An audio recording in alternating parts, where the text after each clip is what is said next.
BFM Business fait le pari des entreprises de taille intermédiaire. Paris ETI avec Patrice Béguet. En ce 17 janvier, journée spéciale des ETI, c'est ici et nulle part ailleurs sur BFM Business. C'est forcément dans l'émission Paris ETI. Pour cette première émission en live, je suis très heureux de recevoir 3 engagés, 3 passionnés, 3 acteurs clés des ETI en France. Tout d'abord, un entrepreneur, Jean Régnier, président et fondateur de Commerce. Bonjour à toi.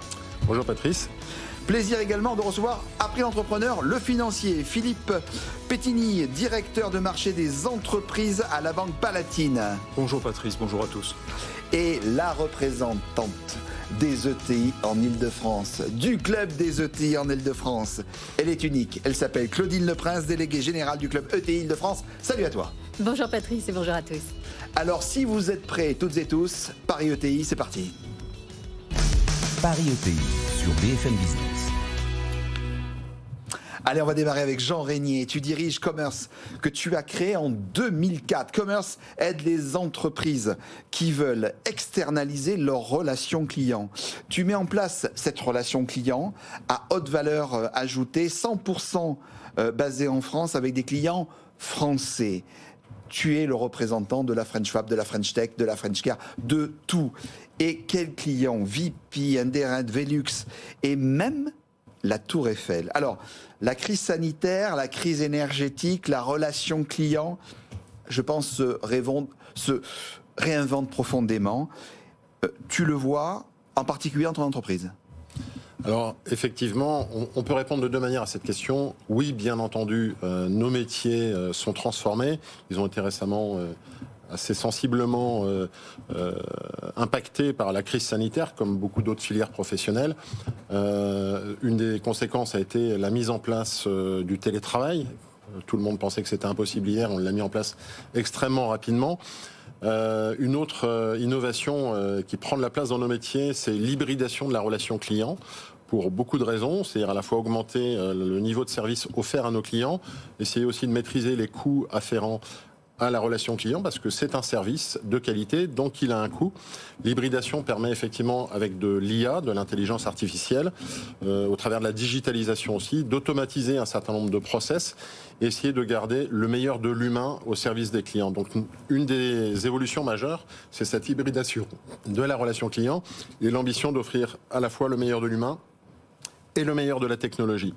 Après, on va dire non, la relation client n'évolue pas parce que finalement, les clients attendent toujours la même chose, c'est-à-dire une haute disponibilité, qu'on puisse leur répondre très rapidement, idéalement une réponse humaine, personnalisée et efficace. Alors je disais, tu es l'entrepreneur, mais je dirais un super entrepreneur. Un super entrepreneur, il sait s'entourer et les chiffres sont là. Tu as moins de 10% de turnover. Comment tu fidélises tes équipes ? Alors, je suis parti au moment de la création de l'entreprise, dans quelques mois, il y aura 20 ans, d'une conviction forte qui est pour créer une expérience client mémorable. Tout repose sur la qualité des équipes que nous allons être capables, chez Commerce, d'attirer et de fidéliser. Et je pense qu'il faut savoir se poser des exigences vis-à-vis de nous-mêmes, créer des bonnes conditions de collaboration, justement pour parvenir à atteindre cet objectif. Nos collaborateurs qui sont dédiés à nos clients, aussi divers, vous l'avez rappelé, que venteprivée.com, VIP, la Tour Eiffel, les agences régionales de santé, donc une grande diversité. On a des équipes qui leur sont dédiées, qui sont extrêmement engagées, motivées pour en être des ambassadeurs, fidèles, souriants et performants. Tu entreprends, tu finances. Philippe Pétigny, tu es en charge du marché des entreprises à la Banque Palatine. La Banque Palatine, c'est un peu la banque des ETI. Depuis plus de 240 ans, 26 agences. Tu accompagnes 13 000 entreprises, 50 000 clients privés. C'est énorme. Qu'est-ce que vous faites en fait au quotidien pour accompagner nos ETI françaises, nos entreprises de taille intermédiaire ? Alors d'abord, avant de te répondre, on est très heureux de relancer une nouvelle édition du Grand Prix des ETI, là, qui marque le départ aujourd'hui d'une nouvelle édition. C'est un vrai plaisir de lancer un coup de projecteur sur ces entreprises qui, on le verra, sont très importantes dans l'écosystème français. C'est la 7e édition du Grand Prix des ETI, et en cette édition, on a mis un coup de projecteur sur plus de 120 entreprises qui sont venues sur l'antenne de BFM parler de leurs projets, de leurs ambitions, etc. Qu'est-ce qu'on fait au quotidien à la Banque Palatine ? D'abord, on a un modèle de proximité, de transparence avec nos clients. Et au quotidien, on gère du temps court et on gère du temps long. Le temps court, c'est la trésorerie, c'est le poste client, ce sont les flux financiers. Et le temps long, c'est les opérations de financement, les projets, la structuration des financements, la transition énergétique, la transmission des ETI. Il y a une ETI sur deux qui doit avoir un projet de transmission dans les années à venir. Et en mettant en musique tout ça, notre projet pour les opérations les plus complexes, c'est d'amener à nos clients la même technicité qu'une grande entreprise avec une équipe de BFI d'une grande banque. Alors, tu es également un observateur privilégié, j'ai envie de dire, de la santé financière des ETI en France. Comment elles vont actuellement ? Alors on les observe à double titre. D'abord, une ETI sur 5 est cliente de la Banque Palatine, donc celles-là déjà nous disent au quotidien ce qu'elles voient et ce qu'elles vivent. Et ensuite, on a monté avec le mouvement des ETI un baromètre trimestriel qui nous permet d'aller ausculter véritablement tout ce qui se passe chez les ETI. Alors, les deux choses. Première chose, sur le dernier baromètre de la fin 2023, il y a une dégradation conjoncturelle qui commence à peser lourd dans les entreprises. La moitié des ETI estiment que leur secteur d'activité s'est dégradé. Et également, une ETI sur deux estime que son carnet de commandes est inférieur à celui qu'il était il y a un an. Deuxième idée, pour quelque part un petit peu moduler tout ça, c'est que la situation financière des ETI sur les différents éléments qu'on peut avoir se stabilise en fin 2023. La plupart d'entre elles disent avoir des réponses positives à leurs demandes de leur banque, de leurs partenaires financiers, et très peu d'entre elles ont des sujets de respect de covenants financiers dans les années à venir. Alors, nous avons, pour compléter ce plateau, la chance d'avoir Claudine Leprince. Tu es la déléguée générale du club des ETI pour l'Île-de-France, sous la tutelle du METI. Le METI, on connaît le mouvement des entreprises de taille intermédiaire, présidé par Philippe Dornano, avec Alexandre Monté comme délégué général. La dynamique qu'on connaît des deux. Combien d'adhérents au club ETI Île-de-France déjà ? Alors, le club ETI Île-de-France, tu l'as dit, est né sous l'impulsion du METI et aussi de dirigeantes et de dirigeants de ces ETI. Ils démarrèrent 7, puis 12, et on est aujourd'hui 155. Formidable. Et ces 155 entreprises dont Jean Régnier fait partie, donc nous avons un membre autour de cette table, eh bien, elles cumulent 240 000 emplois et plus de 50 milliards d'euros de chiffre d'affaires. Donc on le voit, une manne économique et un bassin d'emplois très important pour l'Île-de-France. Alors j'ai envie de te poser cette question, c'est quoi en fait le paysage des ETI en Île-de-France ? Et tu vas nous rappeler le nombre d'entreprises, tu nous as dit le nombre d'emplois, mais au global, cette dynamique, elle vient d'où ? Alors, ces chiffres étaient liés au club, mais si on regarde l'Île-de-France d'une façon générale, l'Île-de-France concentre en fait la majorité des ETI, c'est assez surprenant, mais 61% des ETI sont concentrés en Île-de-France, beaucoup de sièges sociaux, même pour les entreprises dont le site de production n'est pas forcément en Île-de-France. Et puis, c'est 68% d'ETI qui sont vraiment françaises, donc des ETI qui n'appartiennent pas à des groupes étrangers. Ces ETI cumulent en Île-de-France 900 000 emplois, plus de 900 000 emplois, et jusqu'à 600 milliards d'euros de chiffre d'affaires. Donc, et puis elles sont, suivant aussi l'ADN de nos ETI nationales, réparties pas seulement dans les grandes agglomérations, mais un peu partout sur le territoire francilien. Alors, vous avez lancé l'ETI Act. Est-ce que tu peux nous en parler ? Alors oui, l'ETI Act est à l'image de l'offre de service, je dirais, des clubs, qui est vraiment d'apporter des solutions très concrètes à nos membres. Je me tourne là vers Jean. Nous avons donc signé un partenariat avec la région Île-de-France. Nous avons été le premier club à initier ce partenariat très fort dès 2021, avec toute une série d'accompagnements très concrets, avec par exemple la création de commissions où on va traiter traiter des problématiques de RH, de transformation numérique, de transition environnementale et écologique, d'achat, aussi de financement. On y traite aussi de financement. On y parle aussi d'internationalisation, un petit peu toutes ces problématiques de croissance de nos ETI et ces problématiques de transition. Et donc, nous allons signer le deuxième opus de cet ETI Act le 6 février. Donc, on est en pleine actualité. Nous allons signer ce deuxième opus avec la région Île-de-France, où là, on mettra l'accent sur l'innovation, la décarbonation. On a 42% de nos membres qui sont issus de l'industrie. Et puis, il sera aussi question toujours de pérenniser les emplois dont nous parlions tout à l'heure, et puis de promouvoir un petit peu ce modèle d'entreprise à la fois responsable et contributive, et donc qui contribue aussi à leur territoire. Voilà, alors on peut dire l'entrepreneur, le financeur, le club. J'ai une question. Le débat, c'est fondamental. Est-ce que vous êtes prêts qu'on lance le débat ? Absolument. Oui ou non ? Oui. Alors, on dit Paris ETI, c'est parti pour le débat. Paris ETI sur BFM Business. 8000 ETI en Italie, 12 500 en Allemagne, chers amis, mais seulement 5800 en France. Il y a un problème. Comme diraient les jeunes, il y a un blême. Comment on fait pour avoir plus d'ETI dans notre pays ? On va parler tout de suite avec l'entrepreneur Jean Régnier. Bien, alors moi je suis une petite ETI, par le nombre de salariés, effectivement, plus de 400 aujourd'hui, on rentre dans cette catégorie. Pour devenir une ETI beaucoup plus importante, c'est vrai qu'il faut qu'on puisse bénéficier des meilleurs concours, notamment des concours bancaires, à la fois pour soutenir le développement de l'entreprise, pour nous accompagner sur certains événements importants dans la vie d'une entreprise qui peuvent être l'acquisition de locaux, éventuellement des opportunités de croissance externe. Je dois dire, pour ma toute petite expérience, que j'ai toujours considéré que nos partenaires bancaires répondaient globalement plutôt bien et nous accompagnaient assez bien. D'une façon générale, l'entreprise, quand elle est au stade d'une PME, elle manque d'organisation, elle manque de connaissances, elle manque de temps, souvent aussi, pour solliciter l'ensemble de ces réseaux.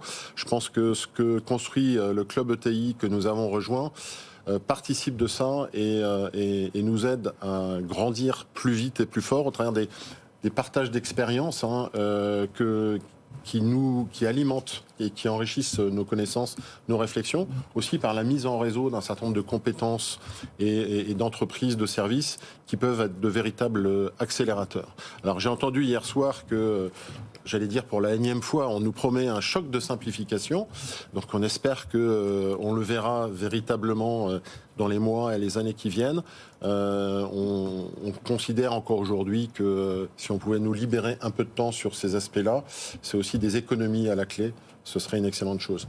Bon, passer de 5800 à 13 000, 14 000, 15 000, on fait comment, Claudine ? Alors, je dirais, on sait faire, puisque la France sait faire des ETI, puisqu'on est passé... Toi, tu les vois toutes. On est passé aujourd'hui à 6 200. Oui. Donc, on a évolué. Mais on est quand même, c'est vrai, loin du compte. Peut-être 3 choses pour compléter effectivement ce que disait notre entrepreneur. La première, c'est déjà de préserver les ETI qu'on a déjà en place. Donc, c'est vraiment œuvrer à cette politique de long terme, notamment sur les aspects de la transmission. On le sait, une ETI sur 2 est à céder ou transmettre dans les 10 années qui viennent. Et donc, il faut déjà... Il y a déjà la loi, le pacte Dutreil, qui contribue à faciliter cette transmission, mais consolider ces aspects de transmission nous paraissent importants, effectivement, pour protéger déjà ce trésor d'ETI que nous avons déjà. Deuxième, et cela, notre entrepreneur l'a évoqué, c'est aussi favoriser le passage d'échelle des PME de croissance vers le stade d'ETI. Et pour cela, il y a plusieurs façons de s'y prendre. Il y a effectivement le club dans lequel on s'y emploie, puisqu'on s'engage, c'est même dans nos statuts, on s'engage à fédérer au minimum 20% de ces PME de croissance pour les accompagner. Il y a le programme Étincelle, qui est une excellente initiative. Ce programme lancé, nous étions d'ailleurs le club et le METI pour le lancement de ce programme à l'Élysée en novembre, favoriser donc justement ce passage d'échelle. Donc il y a un certain nombre de mesures à faire effectivement auprès de ces PME pour les faire aller à la phase suivante. Une troisième je dirais une troisième solution serait aussi, on l'a évoqué à travers, on a parlé de simplification, et il y a aussi toutes ces distorsions de normes, de réglementation qui fait qu'on n'est pas aussi égaux face à la compétitivité. Donc ces questions à régler, la simplification, on l'a dit. Et puis peut-être juste une quatrième chose que je rajouterais, qui a plus trait à la psychologie, je dirais à la conscience collective.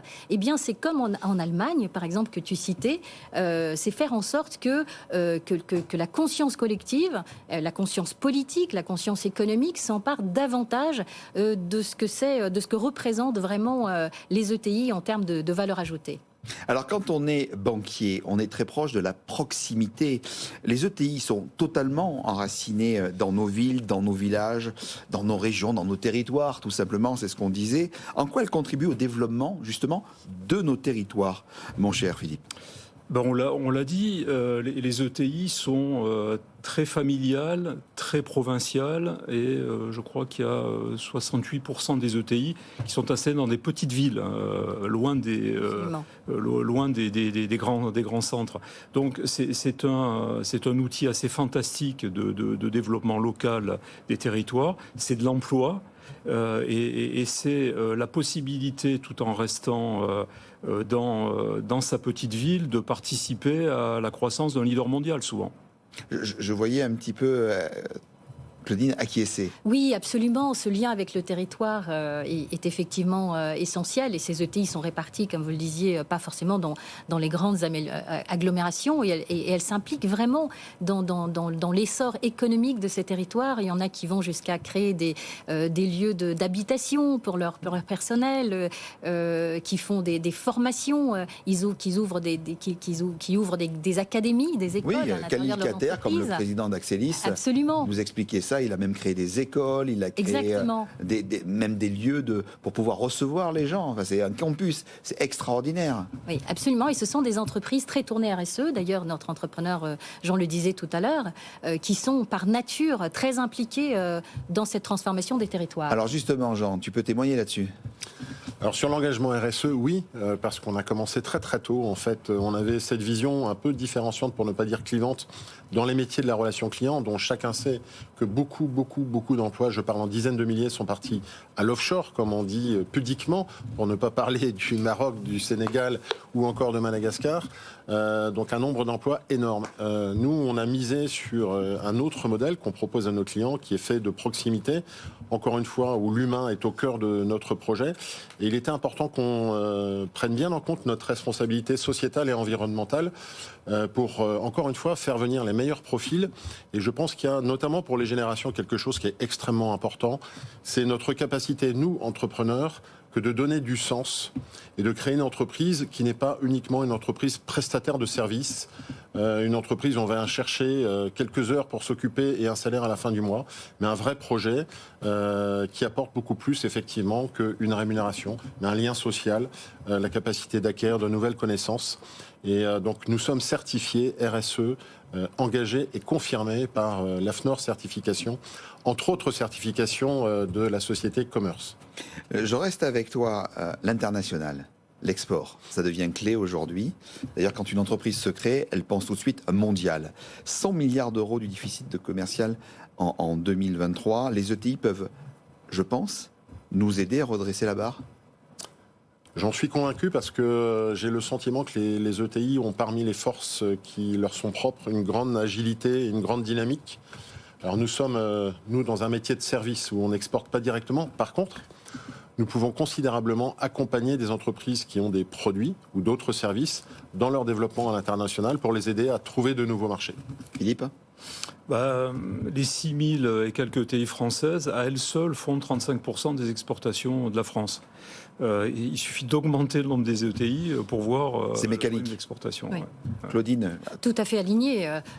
L'export, j'irai même plus loin, l'export c'est vraiment le catalyseur, c'est celui qui fait basculer une PME au stade suivant, très souvent. C'est celui aussi, puisque vous savez, la tranche de TI c'est entre 50 millions et jusqu'à 1,5 milliard de chiffre d'affaires, et entre 250 et moins de 5000 employés. C'est vraiment le facteur qui va faire passer même les ETI au stade d'après.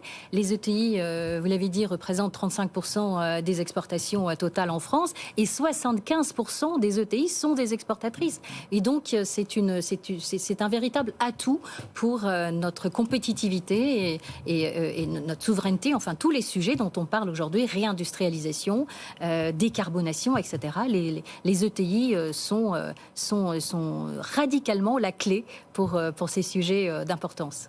L'export et l'emploi. Et justement, quand on parle emploi, 100 000 emplois créés via nos ETI, est-ce que nos ETI ont quand même un peu de mal à recruter ? Alors, je crois effectivement que c'est une des contraintes fortes, quels que soient les secteurs d'activité. Alors, dans certains, c'est encore plus prégnant. Pour ce qui est des métiers de la relation client, il est clair que nous avons, nous aussi, des difficultés à trouver des profils qui réunissent toutes les compétences en termes de savoir, de savoir-faire, parfois de savoir-être aussi. Donc, à l'entrée de l'entreprise, effectivement, on accueille aussi des problématiques de société.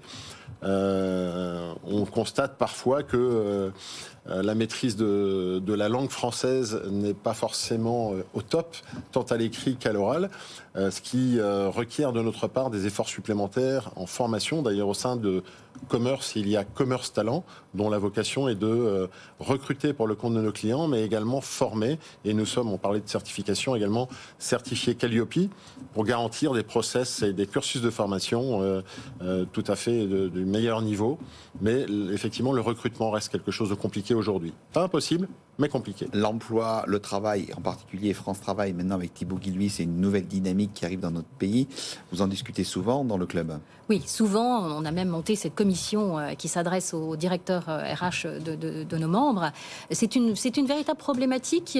Alors, elle partage des problématiques communes aux autres entreprises, les métiers en tension, cette transformation du rapport au travail. Mais il y a aussi ce déficit d'image des ETI, des PME aussi, mais ce déficit d'image des ETI qui sont pourtant les premiers pourvoyeurs d'emplois au niveau national. C'est 3,5 millions d'emplois, les ETI, autant que les grands groupes.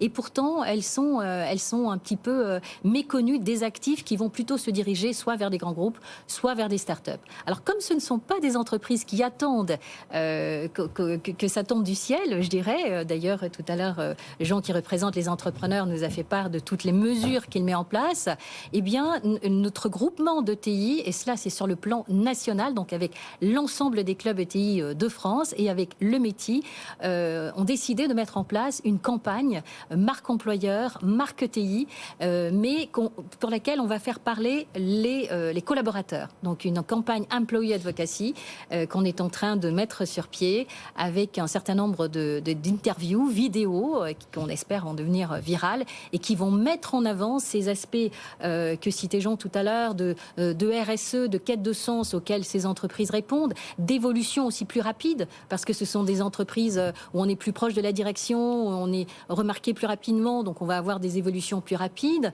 Ce sont des entreprises aussi très tournées vers la formation de leurs employés. On a mis en place une formation sur mesure pour les ETI avec HEC, par exemple, et ça, nos membres donnent accès, et aussi les autres clubs donnent accès à cette formation sur mesure.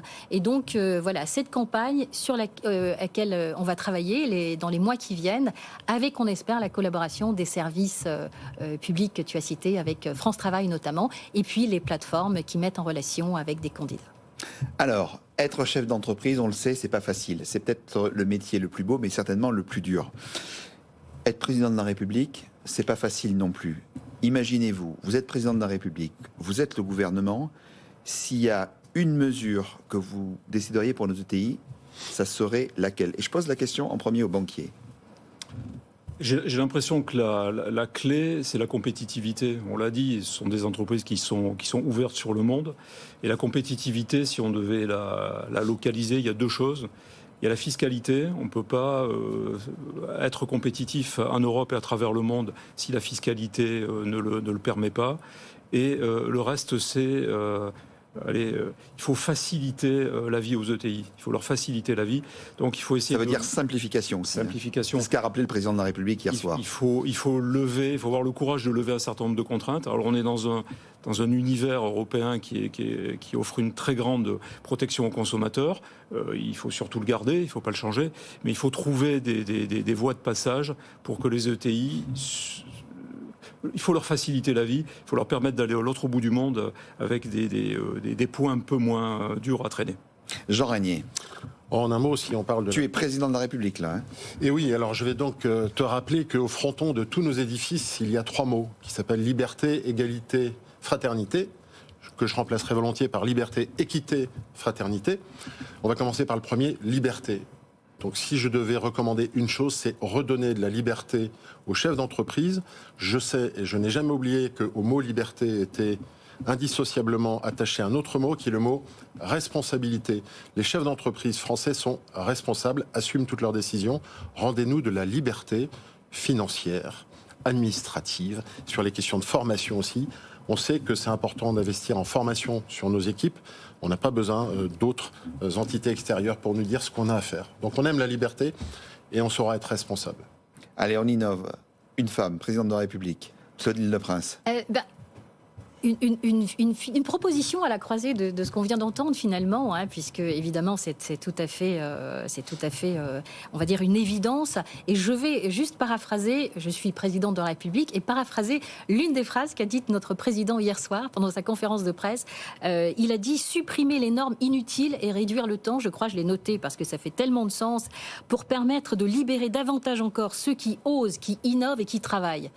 On en revient à ce que vous avez dit tous les deux, effectivement, la simplification. Il faut savoir le coût aussi qu'engendrent ces surnormes, on dirait. Il y a à peu près plus de 700 nouvelles normes qui arrivent chaque année, qui déferlent comme ça, au point que le métier les appelle les cascades normatives. Et ces cascades normatives, elles coûtent par an aux ETI, rien qu'aux ETI, 28 milliards d'euros. Donc vraiment simplification, si j'avais une mesure à mettre en place, ce serait celle-ci. Et donc la loi Pacte 2 de Bruno Le Maire qui est en train d'être mise en place, il faut vraiment l'accélérer. Donc tout est réuni pour pouvoir le faire. Vous parliez tout à l'heure des équipes, c'est fondamental. On n'est rien sans ces équipes. J'en profite pour remercier les équipes qui, durant toute une année, préparent cette émission, qui soient en régie comme Camille, Alban, Florian, Marianne, mais également les équipes de préparation que vous avez eues, Luna, Sarah et Antoine en particulier. En fait, j'ai envie de vous dire un très grand merci à tous les 3 pour ce direct. C'est passé très très vite, comme vous l'avez vu, on n'a pas vu le temps passer. C'est impressionnant, c'est passionnant les ETI. Les ETI, c'est la vie. Cette émission, vous la retrouvez en télé, en radio, sur le web, sur les podcasts. C'est quelque chose de formidable. Et on a une chance, c'est la continuité de ces émissions. Aujourd'hui, on vit toute une journée, comme je vous l'ai dit, au rythme des ETI, la vie des ETI, parce que c'est ça, c'est les territoires, c'est la confiance, c'est le travail, liberté, égalité. Et j'ai presque envie de vous dire, investissez dans les ETI, croyez aux ETI, c'est la force de notre pays, le pays qu'on aime, notre pays, la France. Tout de suite, on se retrouve dans Recherche de talent avec Laure Rosier et son invité spécial, la patronne de Tuan. Merci, à très vite. Paris ETI sur BFM Business.